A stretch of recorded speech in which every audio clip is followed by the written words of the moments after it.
In a Senate discussion on the price of cigarettes, French Health Minister, Agnès Buzyn, said that she is ready to clamp down on le problème plus important smoking in films. The horror. The health minister insinuated that characters who smoke in films encourage young people to do the same.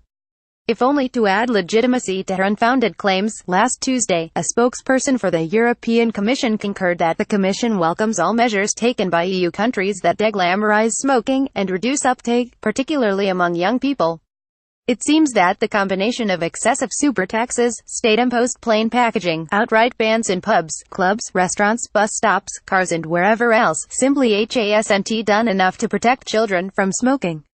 Who would have thought following a considerable rise in black market sales, 15% of all cigarettes in France, one would think that the dream team of Paris and Brussels might prioritize educating the young about the risks of smoking. Instead, they patronize the arts by attempting to whitewash scripts to EU standards, through a bizarre confluence of paternalism and censorship.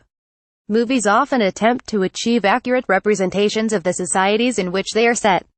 On the European continent, it's predicted that between a quarter and a third of people smoke. But such doublethink doesn't fit the EU agenda. Must we accept that Sean Connery's cigarette in Casino Royale is a given evil, that children's eyes must be averted? Supposedly the next Godfather trilogy will still feature corruption, hard drugs, and prostitution, but at least they're not smoking. This is just the latest display of anti-tobacco sentiment, going so visibly off-piste that one is unsure whether it's the 1st of April. The public health lobby in Brussels is unabashed in their blatant paternalism against the European consumer, and ready to let no pleasure escape their hunger for control.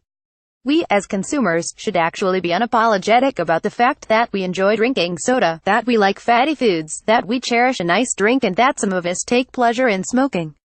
We realize that none of these are without health concerns, and that everything is dangerous once done in excess.